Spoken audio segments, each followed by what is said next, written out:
Voy a tratar de dar rapidito, entonces pueden ver el partido tranquilo lo que falta. La verdad que no nos dimos cuenta si no hubiéramos tratado de empezar antes. Bueno, pongan su presente, que ya están las docentes conectadas también en el chat. Chicas, voy a compartir pantalla y ustedes cualquier cosa me avisan, ¿eh? Apaguen sus videos, chicos. Entonces mejoramos la transmisión y los micrófonos.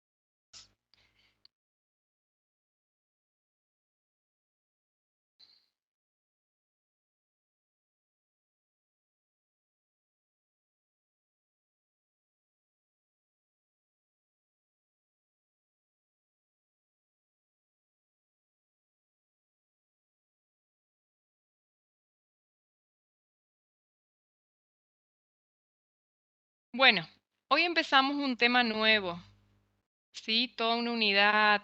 ¿Se ve bien? Chicas, Sí, ustedes Ale, me dicen, ¿eh? perfecto. Sí, Dale. sí, Ale, Bueno, perfecto. bueno, súper. Hoy empezamos una unidad nueva que es la que vamos a desarrollar durante estas próximas 4 clases y que es el contenido de lo que va a ser el segundo examen parcial. No son muchas clases, son 4 semanas, porque bueno, justo coincidimos que tuvimos unos 2 feriados consecutivos. Bueno, y es mucosa bucal.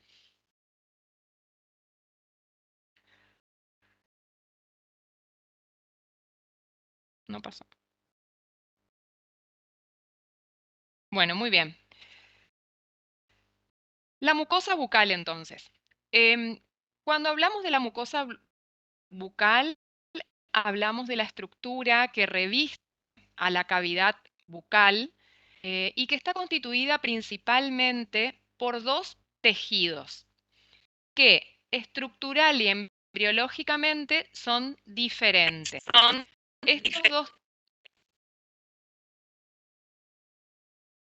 Estos dos tejidos son el tejido epitelial y el tejido conjuntivo o corion. ¿Hay alguien que está hablando? Páez, Yasmín, me sale que tiene el Micrófono sí está micrófono prendido. activado. Sí, se escucha. Renata también, Cardoso.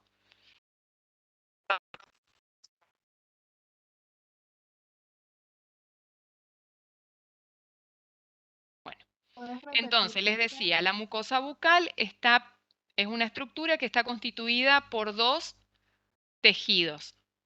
Una capa superficial que corresponde al tejido epitelial y por debajo del tejido epitelial se localiza el tejido conjuntivo que también denominamos corion.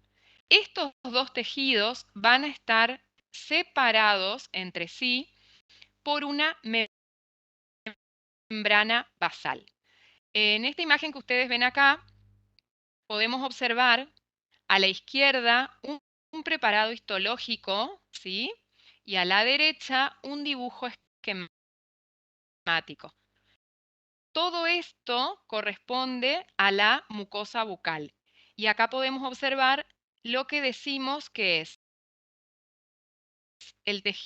lo que es el tejido conectivo subyacente. Entonces ahora vamos a ir conociendo un poco más de las características particulares de cada uno de estos tejidos. Respecto al origen embriológico, también dijimos que eran diferentes. ¿Por qué? Recuerden que el epitelio tiene un origen embriológico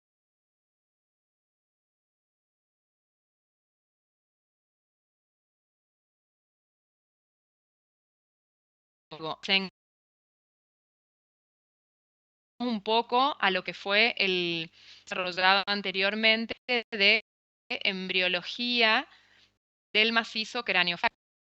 El Profe, ¿puede epitelio, repetir el origen el origen de embriológico, el epitelio ectodérmico el corión tiene origen biológico ectomesenquimático. Ahora bien, el epitelio de la mucosa bucal se caracteriza por ser plano estratificado, ¿no? ¿Sí? Que sus células adoptan en su mayoría una forma plana, aunque hay variaciones en algún momento.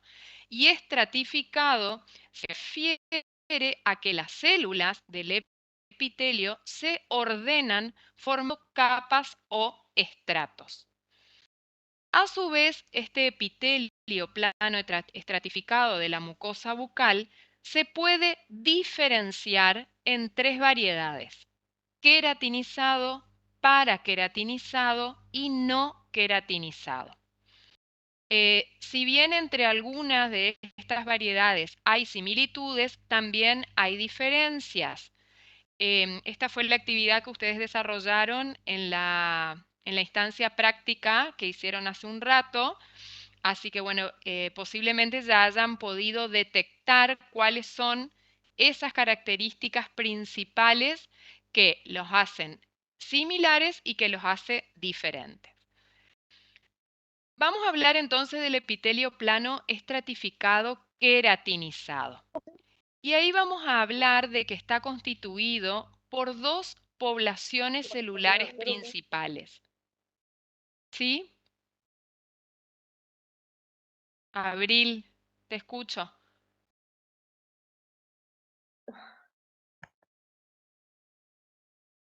Bueno, esas dos poblaciones celulares pueden ser intrínsecas o extrínsecas.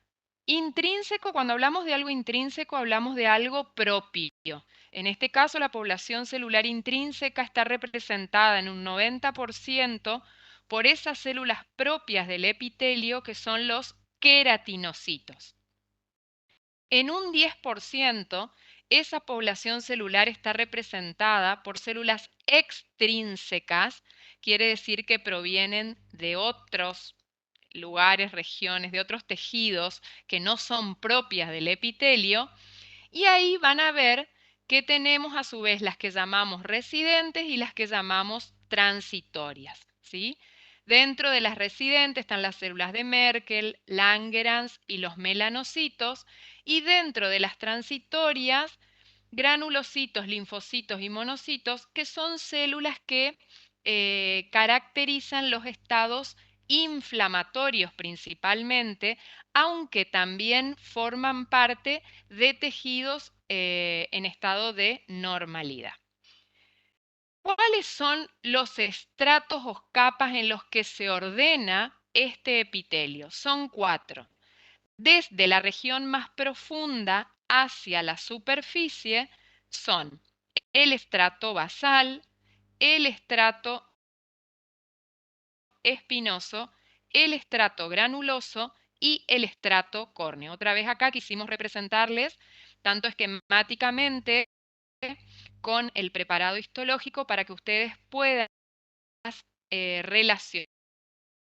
Entonces, epitelio,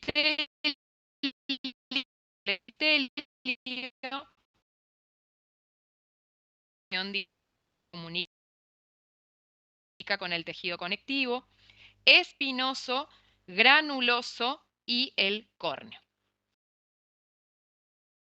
Vamos a ver entonces qué particularidades presentan en cuanto a su estructura los queratinocitos que se disponen en cada uno de estos estratos.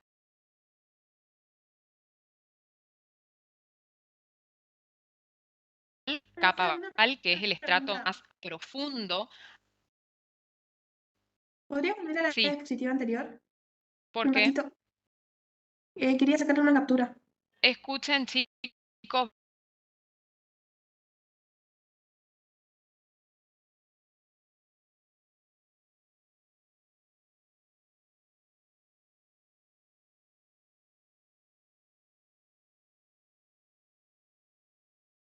Corta o ahora, si puede,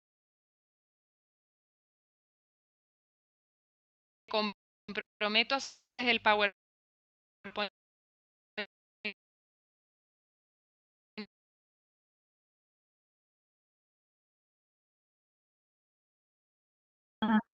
Listo, todo ahí. Seguimos. Vamos a describir entonces lo que es el estrato basal. El estrato basal se caracteriza por presentar una sola capa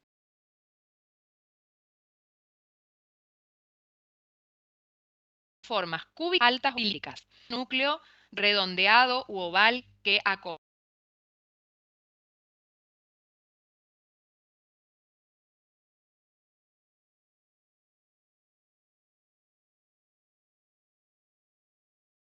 Estas organelas nos hacen pensar que este estrato basal desarrolla una intensa actividad de síntesis de proteínas. ¿Y qué se forma principalmente a nivel del estrato basal? Se forma y secreta colágeno tipo 4, colágeno tipo 6 y laminina, que son componentes, proteínas, componentes estructurales de la lámina basal de la membrana basal. Cada una de estos queratinocitos de la membrana basal, del estrato basal, se conectan a la membrana basal por hemidesmosomas. ¿Qué otro aspecto caracteriza a este estrato basal? Que hay intensa mitosis y es el lugar donde se va a iniciar el proceso de renovación epitelial, ¿sí? Este epitelio que está en una renovación continua, las células se van renovando desde este estrato basal hacia la superficie. También vamos a encontrar en este estrato basal otros tipos celulares que ya les mencioné anteriormente, como son los melanocitos, células de Merkel y células de Langerhans. Los queratinocitos del estrato basal van a expresar también grandes cantidades de integrinas. ¿Qué son las integrinas? Son unos receptores que favorecen la adhesión a la superficie celular. ¿Y por qué son importantes estos receptores de adhesión? Para favorecer la migración celular y ayudar a que este epitelio se organice estructuralmente cuando hay heridas y necesita ser reparado. Entonces, fíjense la importancia de este estrato basal.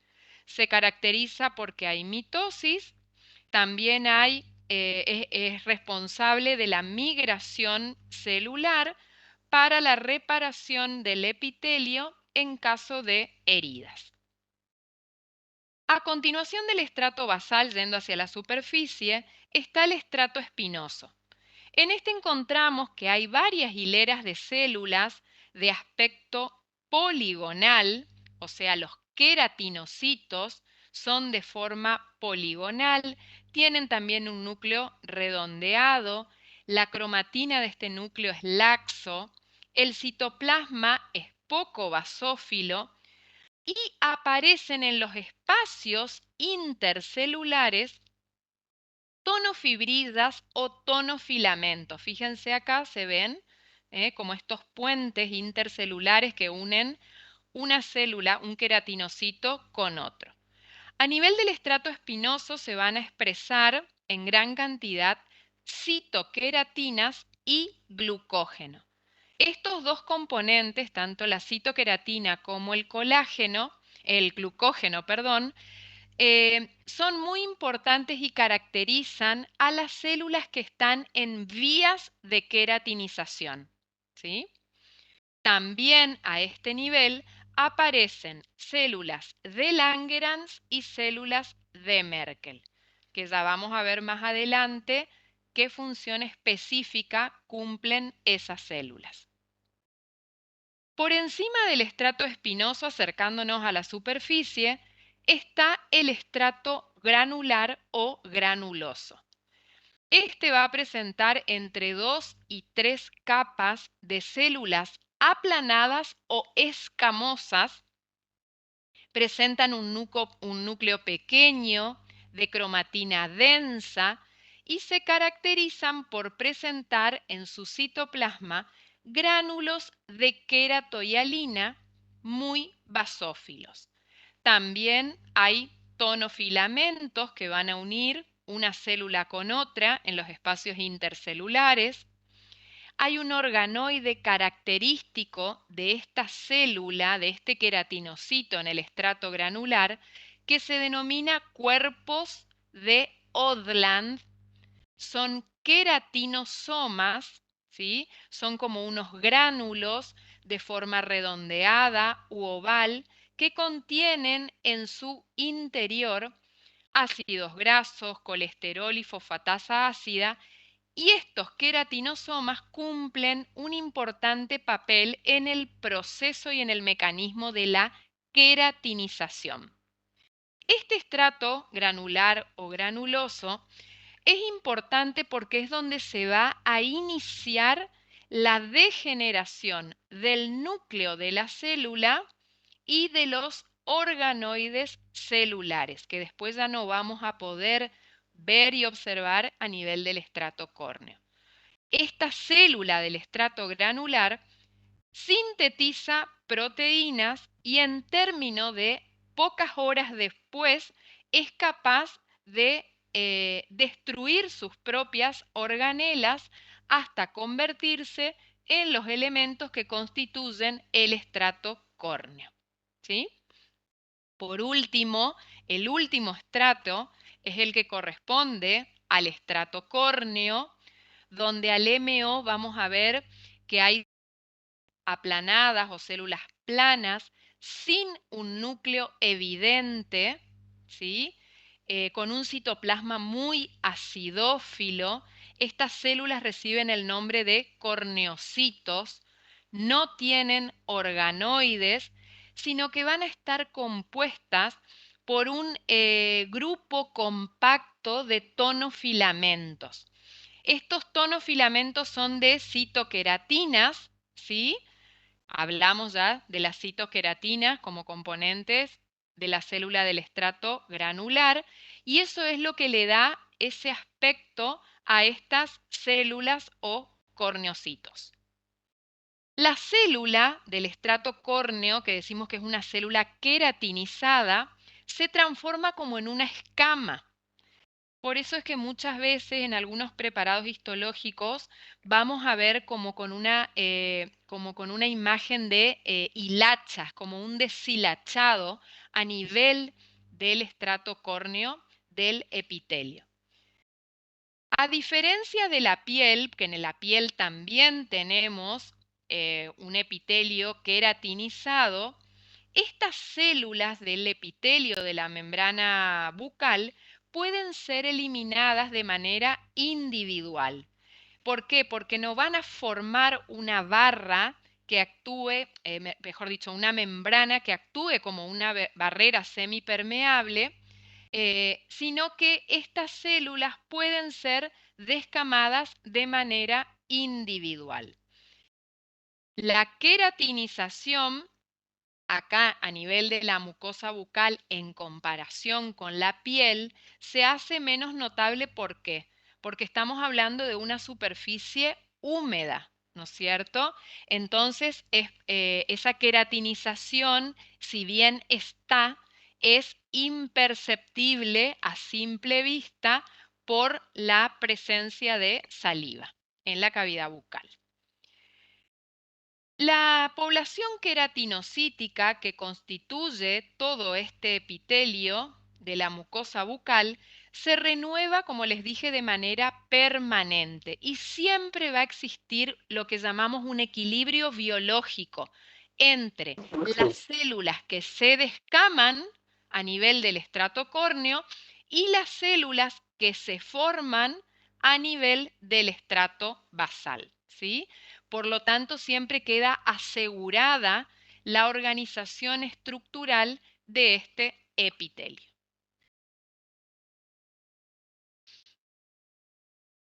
Bueno, y acá vamos a ver un poco a qué nos referimos con estas células de nombre raro, ¿sí? Dijimos entonces que había una población extrínseca que a su vez se clasificaba en permanente o transitoria y nos encontramos con células como los melanocitos. Los melanocitos, bueno, ustedes ya deben conocer, son células de forma redondeada, tienen un núcleo pequeño y poseen en su interior gran cantidad de gránulos con precursores de melanina, ¿sí? Esos gránulos precursores de melanina, luego de una serie de eventos bioquímicos, maduran y constituyen lo que conocemos con el nombre de melanina. Y ustedes saben que la melanina es un pigmento, ¿no es cierto?, que da cierta coloración a la piel o en este caso a la mucosa. Acá vemos este melanocito que les estoy indicando que está localizado, como les dije, a nivel de la membrana basal. Por otro lado aparece esta otra célula que se denomina célula de Merkel. Las células de Merkel son células de aspecto claro, tienen un núcleo que presentan una invaginación prominente y son células sensoriales. Son responsables de percibir los cambios de presión y por lo tanto decimos que actúan.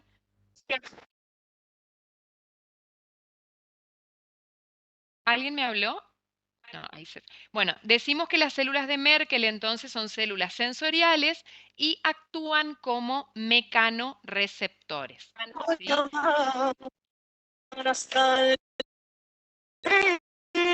Les vuelvo a pedir, Jimena, Ayala, por favor, si puedes silenciar tu micrófono.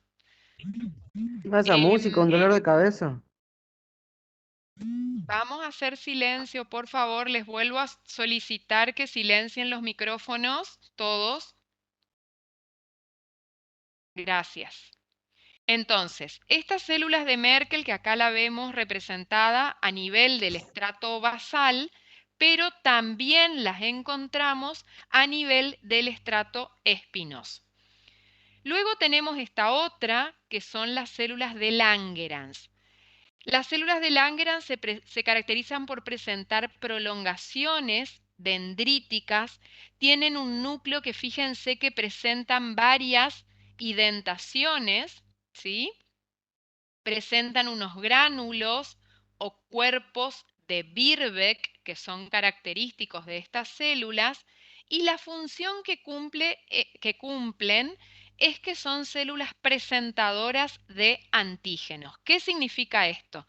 Que esta célula reconoce a una sustancia o cuerpo extraño que ingresa al tejido y automáticamente inicia una respuesta inmunológica rápida. Eso queremos decir cuando decimos que es una célula presentadora de antígenos.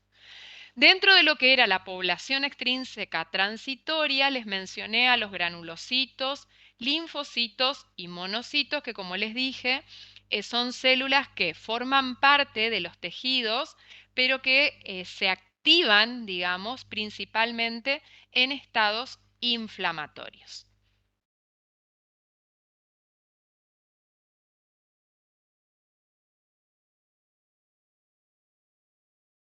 Muy bien.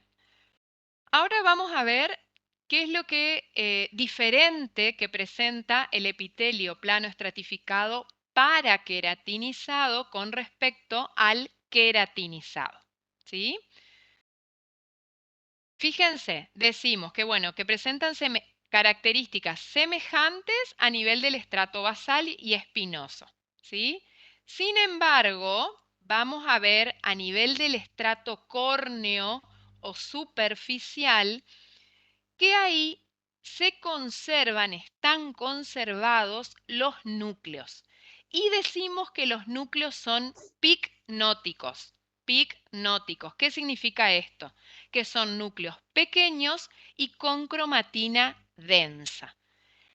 vemos que hay organelas que están parcialmente lisadas. Parcialmente lisadas viene de lisis. La lisis celular significaba destrucción, ¿sí? Bueno, están parcialmente destruidas.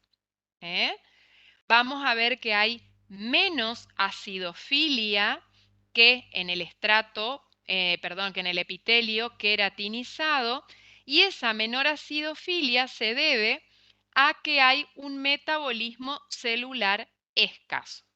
Por otro lado, también vemos que presentan gran cantidad de esos tonofilamentos que eran como esos puentes intercelulares que unían una célula con otra. Disculpe, profe, Sí, ¿puede repetir que era pignótico? núcleo pignótico significa que es un núcleo pequeño con cromatina densa. ¿Mm? Eso hay en el plano estratificado paraqueratinizado. Sin embargo, habíamos dicho que en el epitelio plano estratificado queratinizado, ¿sí?, no hay núcleos evidentes, ¿sí? Esa es una gran diferencia entre una y otra variedad. El epitelio plano estratificado no queratinizado no presenta capa córnea, tampoco presenta la capa o estrato granuloso y se organiza solamente en 3 capas o estratos: superficial, intermedio o basal. Vamos desde la profundidad hacia la superficie: basal, intermedia y superficial. El estrato basal va a tener nuevamente células cúbicas altas o cilíndricas, una sola capa. A nivel del estrato intermedio encontramos células de aspecto poliédrico, tienen núcleo redondeado, ¿sí?, con citoplasma poco basófilo. Acá encontramos que hay cromatina laxa y hay presencia de citoqueratinas y de glucógeno. Y a nivel del estrato superficial, las células las podemos ver de aspecto aplanadas y también con un núcleo evidente. Otra vez acá tenemos un paralelo entre lo que es un dibujo esquemático y lo que es un preparado histológico. Este preparado histológico corresponde a lo que llamamos mucosa de revestimiento, que es la que se caracteriza por esta variedad de epitelios, ¿sí? Entonces vemos el estrato superficial, el estrato intermedio, y siempre el que apoya sobre la membrana basal que separa epitelio de corión es el estrato basal.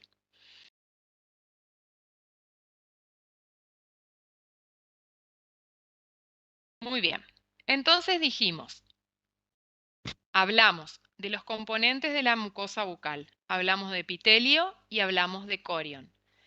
Y también dijimos que para separar, o mejor dicho, para unir en realidad estos dos tejidos, existe una membrana basal.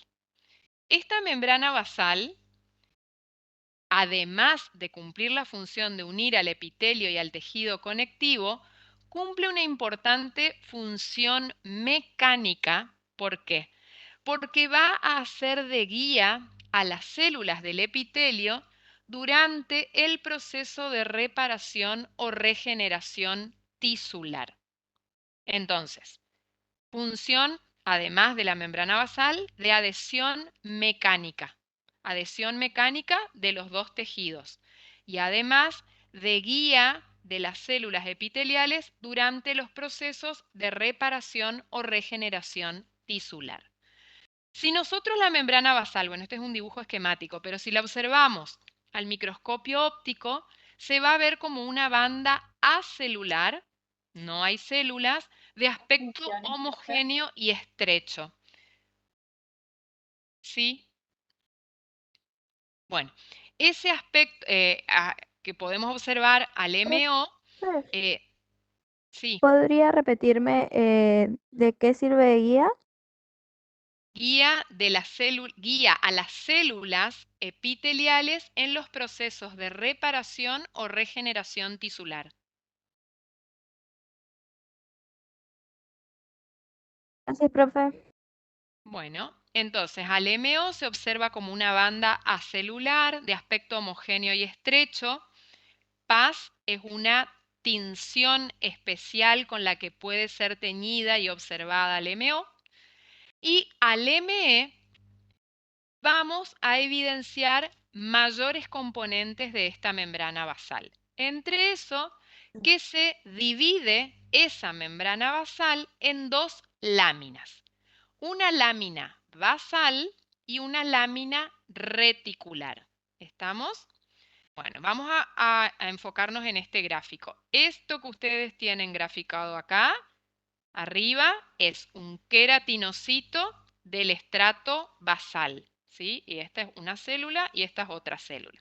Desde acá hacia acá, esto es lo que corresponde al espesor de la membrana basal. Entonces, esa membrana basal tiene una primer región que corresponde a la lámina basal, la que a su vez tiene una lámina lúcida, que llamamos lúcida, donde el principal componente de esa lámina lúcida van a ser la laminina y la entactina, son proteínas, laminina y entactina, y tiene una lámina densa que se caracteriza por colágeno tipo 4, fibronectina y heparán sulfato. ¿Sí? Esta lámina basal está sintetizada ¿por quién? Por células del epitelio de esta mucosa. Está formada por las células. ¿Qué células dijimos que formaban? Las células del estrato basal. Hoy cuando les describí el estrato basal, les hablé y les hice mención a que estas células secretaban componentes como el colágeno que constituían y formaban esta lámina basal. La otra región que constituye a la membrana basal es la lámina reticular. Reticular viene de red. ¿Red de qué? De fibras. Y en esta lámina reticular, que está elaborada por células, pero del tejido conectivo, o sea, por el que está subyacente, esta parte de la membrana basal, la lámina reticular, está formada por células del tejido conectivo y son un conjunto de fibras que están inmersas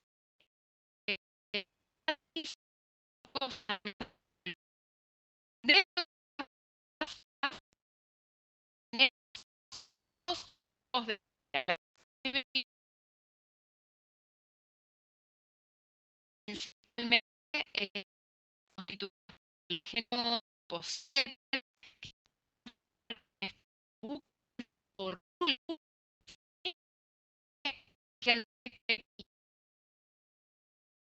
la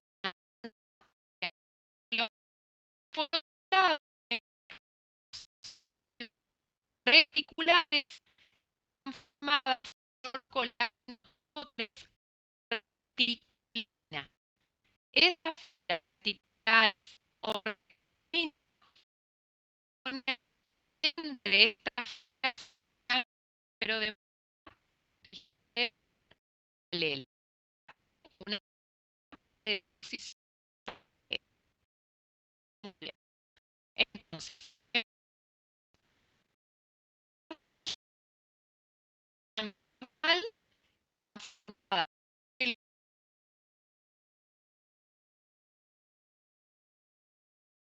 su vez está formada por una lámina lúcida y una lámina densa, y una lámina reticular que está formada por células de tejido conectivo que presenta fibras del tipo de anclaje y fijación y reticulares.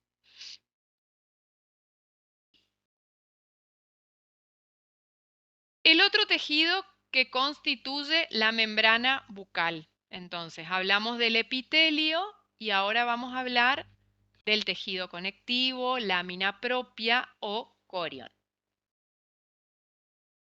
Ustedes ya conocen las características generales de lo que es el tejido conectivo. Esto ya lo vimos en el curso de articulación, lo retomaron también en introducción.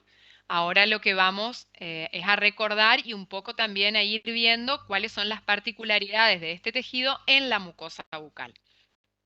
Esta lámina propia o corion puede tener espesor variable, densidad variable, por eso decimos que puede ser laxo, denso o semidenso. La función principal de la lámina propia o corion, acuérdense siempre, es dar sostén al epitelio y nutrirlo, porque acuérdense que el tejido epitelial es avascular, no presenta vasos sanguíneos. Por lo tanto, el tejido epitelial se nutre, sobrevive gracias a la irreveniente del tejido conectivo subyacente.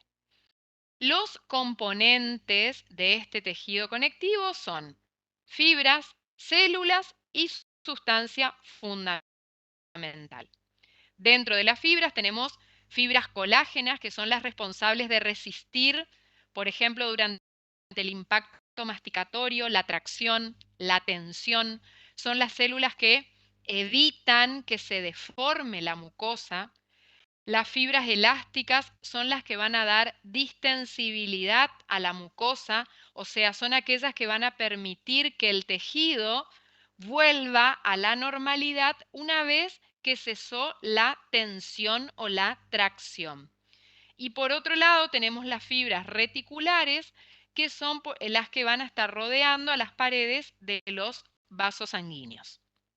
Dentro de lo que son las células, ya conocen, la principal célula del tejido conectivo son los fibroblastos, ¿sí? Y también células del tipo de macrófagos, linfocitos, etc. La sustancia fundamental que es rica en glicosidos. ¿Y qué otros componentes importantes hay a nivel del corion? Bueno, como les dije, vasos sanguíneos, porque van a nutrir, van a favorecer la nutrición del epitelio y a su vez van a formar redes vasculares subepiteliales, porque están por debajo del epitelio, ¿sí? Y otro componente más muy importante a nivel de la lámina propia o corion, que son las terminaciones nerviosas y sensoriales. Y acá vamos a encontrar una variedad importante según el tipo de estímulo que sean capaces de detectar. Por eso tenemos, por ejemplo, los que denominamos receptores del dolor o nociceptores, que son aquellos que perciben los cambios de temperatura, mecanorreceptores, que son los que van a percibir relacionados con el tacto, con la tensión, y también hay receptores gustativos. Bueno, entonces, vimos claramente lo que es los tres componentes importantes de la mucosa bucal: epitelio, corion y la membrana basal. En algunas regiones de la cavidad bucal, la mucosa bucal puede presentar, también como por debajo, digamos, submucosa. Luego, cuando vayamos viendo cada una de las zonas de la regiones de la cavidad bucal, vamos a ir a empezar a diferenciar bien dónde hay submucosa y dónde no. En términos generales, esta submucosa, que está formada por tejido conectivo laxo, aunque también puede ser semidenso, ¿sí? O sea, puede ser de densidad variable, es aquella que va a unir la mucosa y los tejidos subyacentes. Esta submucosa puede estar bien definida o puede estar ausente cuando el corion de la mucosa se adhiere a la estructura ósea subyacente. En ese caso hay ausencia de submucosa. Sin embargo, tenemos submucosa en zonas que requieren movimientos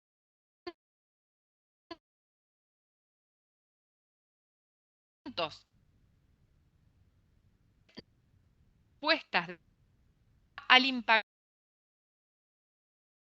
de glándulas salivales, vasos sanguíneos, nervios o terminaciones nerviosas, tejido adiposo, ¿sí? Todos esos son componentes estructurales de la submucosa.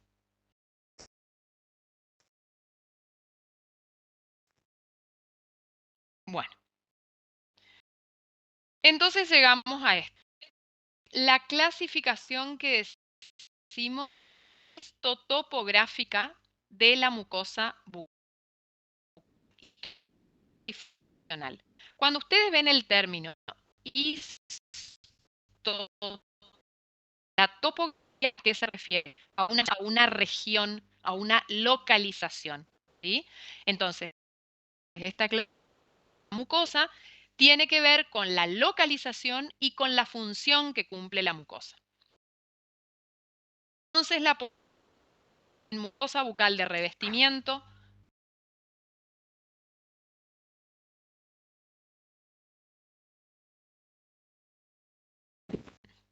este segmento de más abajo. Primero vamos a ver dónde se localizan cada una de las mucosas. De revestimiento es la que localiza labios, piso de la boca, cara central de la lengua, y esta mucosa principal es la de proteger, revestir, no corion laxo o semilaxo,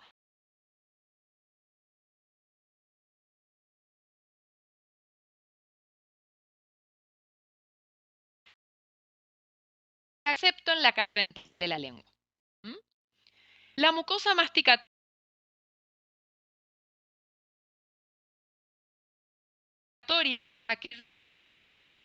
como su nombre lo indica, es la que va a soportar las fuerzas masticatorias. La mucosa masticatoria se caracteriza por tener un epitelio plano estratificado, quera o paraquenatinizado, corión denso,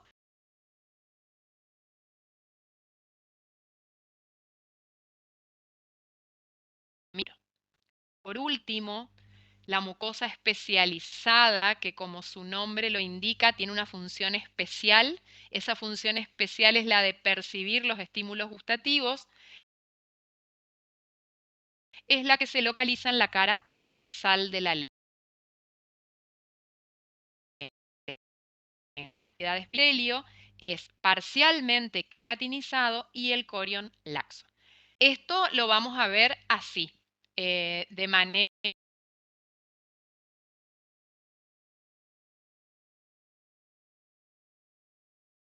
cada uno de estos tipos de mucosa. Pero bueno, es para que ustedes vean cómo varía el epitelio según el tipo de mucosa, ¿sí? Y esa variación del epitelio también trae consigo una variación del corión y todo tiene que ver además con la función que va a cumplir la mucosa donde se localice.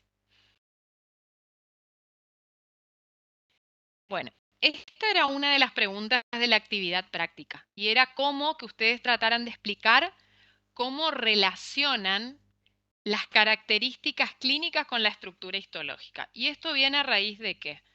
De que por ahí se estarán preguntando, ¿y para qué yo necesito saber toda esta histología? Y bueno, porque la histología se traduce en una imagen clínica. ¿Qué es lo clínico? Lo que llamamos clínico nosotros los profesionales de la salud, a lo que vemos a simple vista, ¿está?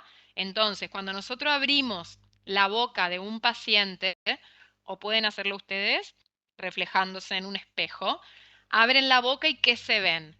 Bueno, lo primero que se van a ver y les va a llamar la atención van a ser los dientes, la cantidad de dientes, y luego van a ver la mucosa bucal, van a notar que el color de la mucosa bucal no es igual en las mejillas que en la encía, que en el paladar, que en la lengua o que en el piso de boca, ¿sí? Y también van a ver que hay zonas que son más opacas, otras que son más brillosas, algunas donde se ven como algún pequeño punteado, otras que son zonas más lisas. Todas esas características clínicas que tienen que ver con el color, con el aspecto, ¿sí? Tienen su fundamento en la estructura histológica. Entonces, fíjense, cuando nosotros hablamos de la mucosa bucal, pensamos en epitelio, corion y submucosa. Brenda, por favor, apaga tu micrófono.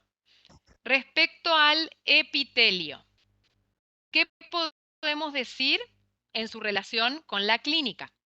Un epitelio queratinizado, como vimos en la explicación, es aquel que tiene ¿qué? 4 capas o estratos celulares. Por lo tanto, el espesor de células que tiene está aumentado. Además, hay queratina, ¿no es cierto? Ese mayor espesor de células y más queratina va a impedir visualizar, ¿sí?, a simple vista, clínicamente, la irrigación proveniente del corion. Entonces, nosotros esos epitelios queratinizados los vamos a ver de un color más pálido o rosa pálido, decimos, o blanquecino. Sin embargo, aquellos epitelios que son no queratinizados permiten visualizar mejor la presencia de los vasos sanguíneos. Los epitelios no queratinizados presentan menor espesor, ¿sí? Y por otro lado, al ser el tejido conectivo laxo, hay menor cantidad de fibras, se pueden visualizar los vasos sanguíneos y entonces le da un color muy rojizo intenso. Esto lo pueden ver si se observan, por ejemplo, el piso de la boca. Ahí van a ver cómo el color este rojizo es bien notorio. Respecto al corion, bueno, otra vez, si tenemos en zonas donde el corion o tejido conectivo es de variedad densa o semidensa,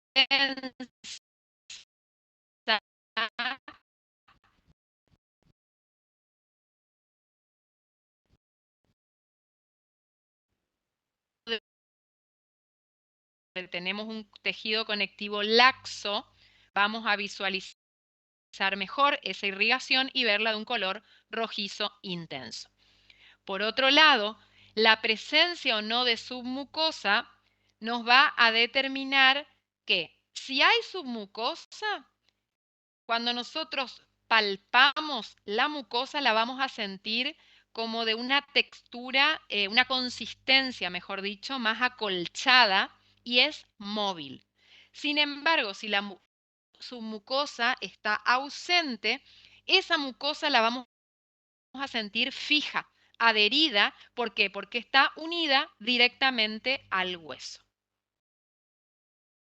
Otra vez, color en relación directa con el espesor y grado de queratinización del epitelio, con la densidad del tejido conectivo y también con la pigmentación melánica. ¿Dónde venía la pigmentación melánica? De los melanocitos. El aspecto tiene que ver con la textura, presencia o no de submucosa, y también con la presencia o ausencia de papilas delomorfas. Lo vamos a ver qué son estas papilas delomorfas la semana que viene cuando demos encía. Pero les puedo anticipar que las papilas, ¿sí?, son papilas coriales, o sea, papilas del corion, que lo que hacen es proyectarse hacia el epitelio y uno clínicamente las puede visualizar como con un aspecto punteado. Última, histofisiología o funciones que cumple la mucosa bucal. Bueno, fíjense que son muchas, ¿sí? Otra vez,